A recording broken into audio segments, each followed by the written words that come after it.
What if the solution to growing your business was about systems? Hello, everyone. I'm Jonathan Probert. And hey guys, I'm Jonathan's co-host, Laura DeFranco. Welcome to Systemized. We're here to talk to successful entrepreneurs about the systems that help them grow their business. It's what we wanted to know when we started ours, and it's what's going to help you build yours. And today we're excited to welcome founder of Boss Uncaged Omnimedia, S.A. Grant, to the show. How's it going, S.A.? Great, great. Pleasure to be here. Thanks for having me. Glad to have you. SA, I've been so excited to see you again and talk to you again. We've done some collaboration stuff in the past. And when I was talking to Jonathan about having you on the show, I'm like, dude, SA could talk about systems all day long. Like he is a systems guy. So, thanks for being here and kind of contributing to this topic. And it's just super great to see you again today too. Feelings definitely likewise, man. I think obviously off air we have to kind of catch up as well. But I'm looking forward to that next on the agenda. Awesome. Let me tell you guys a little bit about SA first. SA Grant is a leading digital marketing and business strategy figure known for his no-nonsense approach and expertise.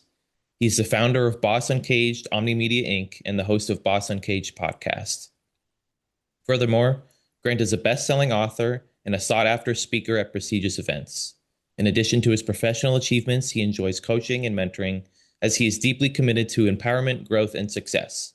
And most recently, in 2024, he relocated his family to Amsterdam, Netherlands, expanding his global impact.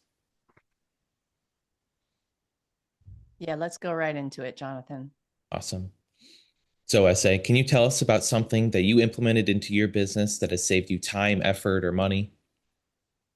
Definitely thanks for the introduction. I think part of the introduction we mentioned podcasting, and I think most people they look at podcasting as one thing, and I look at podcasting as just more so a lead magnet for business. And when I first started my podcast, year one, I hit many different hurdles as far as how to get people's information. So I would spend countless hours, and I would get Jane Doe or John Doe, and I'm like, okay, I need to find their Instagram. I need to find their YouTube. I need to find this. I need to find that. And then I would then do a deep dive and do all the research and collect all the data. And I kept banging my head against the wall. And I was like, I'm such a dumbass. Like, why don't I just create a system that does this for me so I can then spend an optimized hour or 30 minutes and have all that data in one thing? So the first part of that system that I created was a onboarding form. Like just by doing that, it changed everything about that podcast. And the podcast definitely expanded overnight because of that. Because again, I didn't have to stretch thin. I didn't have to use my team to stretch them thin to onboard everybody. Everybody was already on board by themselves. So it was a form, and then the form then took them to something else. After they filled out the form on the back end, the form went to a database. On the front end, it would then give them some like a confirmation. It would give them a follow-up email. And then after they get that first email, it would then give them several emails until the day of the show. So that took care of calling people or sending them email reminders. And that was that side of the system. On the back end, the database made everything to where it was, I had their Facebook, I had their YouTube, I had their LinkedIn profile, I had their headshots, I had their bios, I had all the things that I was searching for before. And then I took it a step further. It was like, okay, well, if they're doing this onboarding form, and I made the onboarding form a requirement, if you do not fill out the onboarding form, you're not going to be on the show, period. In the middle of that form, there was a secondary kind of a lead magnet that became its own separate system to say, well, Boss Uncaged is supported by blah, blah, blah, these services. If you're interested in these services, 5, call me right now. 4, send me an email. 3, I'm not interested, but, do you have any groups? So by default, when they would select whatever they wanted, then it would take that user and put them into another system to kind of then do like email. So if they wanted our groups, it would take them into that email funnel. If they wanted more information from us, we'll get their phone number and give them a call, and then we'll follow up that way. So essentially what we just talked about is 3 systems that all came because I was bumping my head doing 2, 3, 4, 5 hours research on everyone I was interviewing in the beginning. Awesome. And when you came up with these systems, is there specific tools that you had in mind, or is this all kind of like custom stuff that you were implementing on your own? What was it? What did it look like there? So I always try to like put myself as like the middleman. Like obviously there's enterprise level, which nobody Hmm. wants to pay premium for. Then there's like professional entrepreneurial level, which I definitely dabble in. But the average entrepreneur that's starting out, they get riddled with the subscriptions, and they think they Hmm. need to have $500 per month to apply for all the subscriptions. But Exactly. there's a lot of free software out there. There's a lot of lifetime deals. So the first free thing that everyone has access to and they don't utilize is, well, Google, Google Sheets, Google Forms, Google Docs. All three of them are all puzzle pieces that work seamlessly together.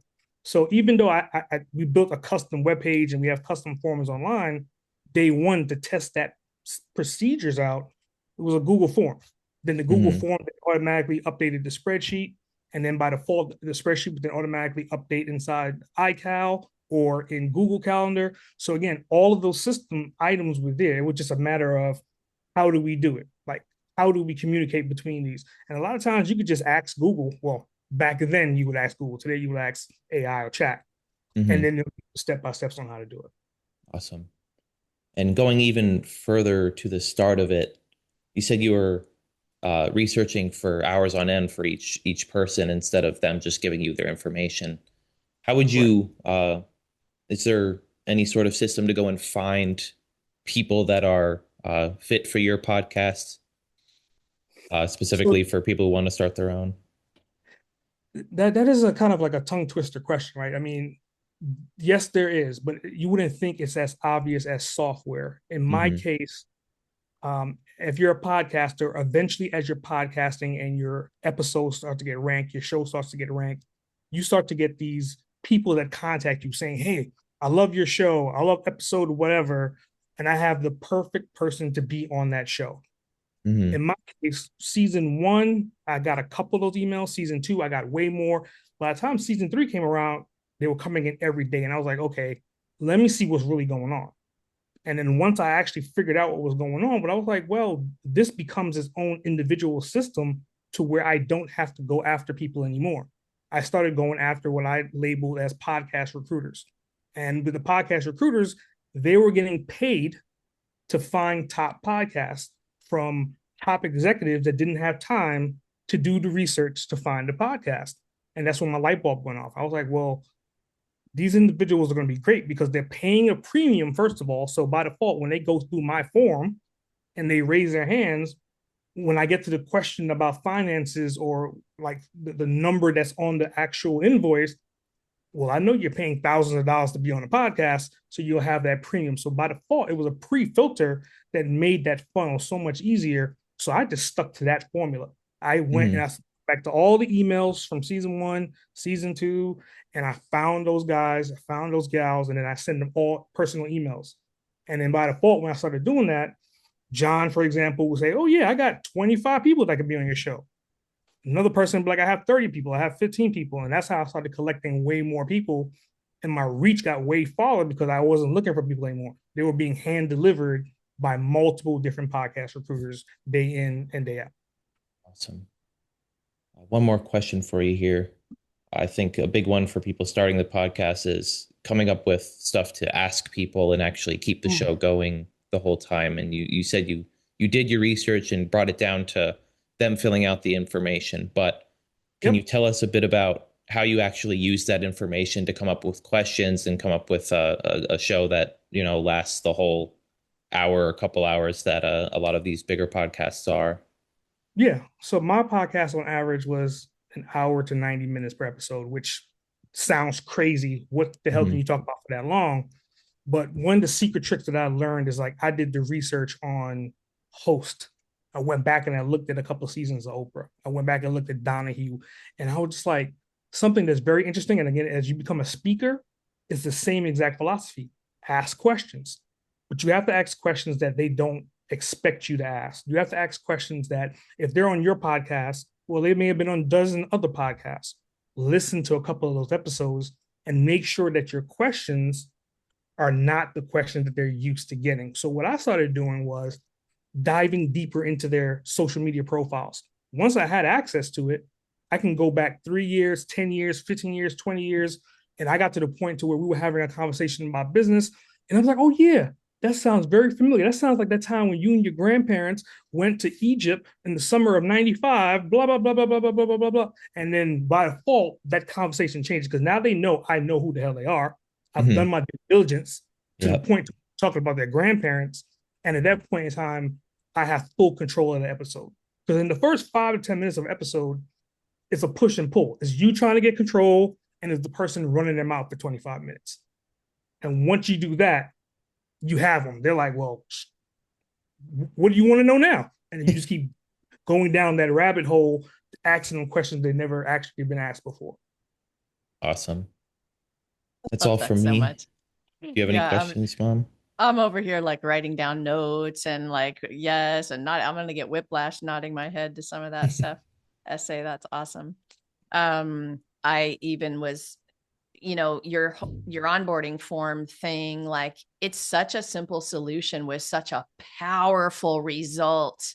You guys, I hope you rewind to that part where he's telling you about that onboarding form because that will change your life. I mean, as a podcaster, oh my gosh, Well, hello. any business, right? Any business. Yes. You have a Yes. new client and you need to know certain things. If you're a web developer, you need to know what's your logo, what's your colors, what's your hex.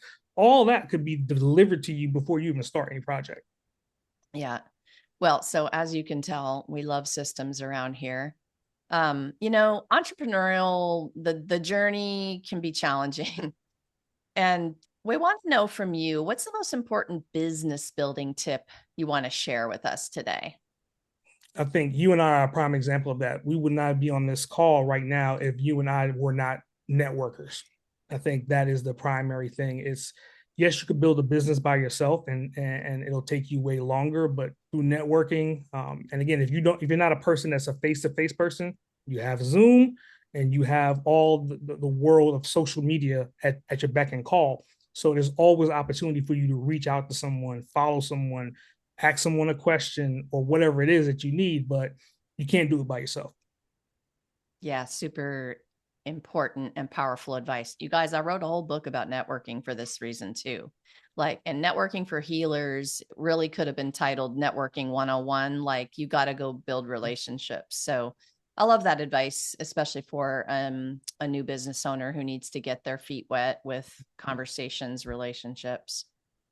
We want to close today with one more question, and I'll start here. One of the goals of Systemized is to support our entrepreneur friends in their businesses to get to the goal of that time freedom everybody wants, that lifestyle they want to live. What's entrepreneurship done for you in that realm, or maybe something it allowed you to do that was unexpected, something you never saw yourself doing? How's it been for you? I think where we are right now today is a good example of that because my wife, she still works for corporate America. Right. I've been an entrepreneur for as long as I can remember. I mean, my kid's 19 and I've been an entrepreneur longer than that. Right. So the fact that we moved to Amsterdam, Netherlands is a part of that formula. Think about it from this standpoint. You have two halves of one family, right? Both of them work for two separate corporate companies, and corporate A gives someone a promotion and someone gets to move overseas. And then corporate B is kind of like, well, we don't care. Your other half can leave, but you can't leave because you're governed here. Because I'm an entrepreneur, the second that she had the opportunity, I didn't think twice. It wasn't even a hesitation. It was like, let's go head over heels, balls to the wall, and let's make it happen as fast as we humanly can.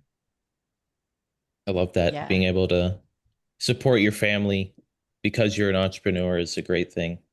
Or go wherever they need to go for their corporate job while you have your stay-at-home computer job. It's great. It's a good time there. I think that's all, unless you have any more questions, Mom. No, I just love that answer so much. Like, that is the ultimate freedom he's talking about, like being able to do that, being able to say, okay. And, you'll keep a marriage together for that reason, obviously, right? Like that's a big deal. So, and I know, it hasn't been perfectly easy for you since that decision was made, but I've been watching you and just kind of hearing the journey, and I don't know, I think you're brave for saying yes. And whether you had a choice or not, I think entrepreneurs just have to make it happen. and they do, and you're one of those people, SA. So I'm grateful for you. Well, I definitely appreciate it, but I'm a byproduct of being in one of your circles, and again, kind of playing off what you just said, brave healer. I mean, it's you just have to be around the right people at all the times. Hmm. Well, SA, that wraps us up. Thank you so much for what you do in the world and for being here to share with us today.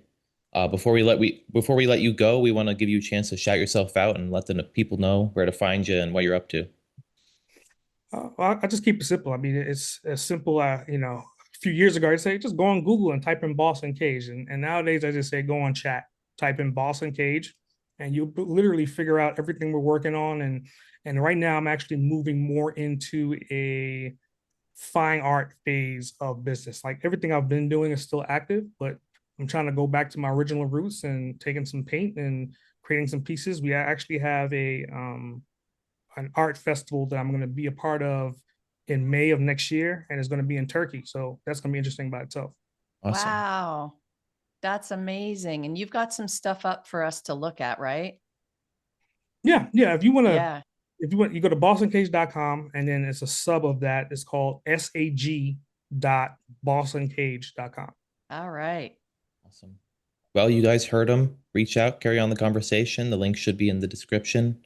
Also, remember to grab your free systems guide, which will help you get started systemizing your business today.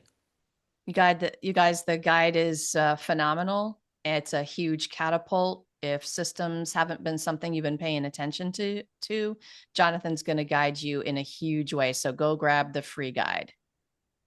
Okay, guys, that does it for this episode. Thanks for watching. And remember, for epic business growth, get systemized.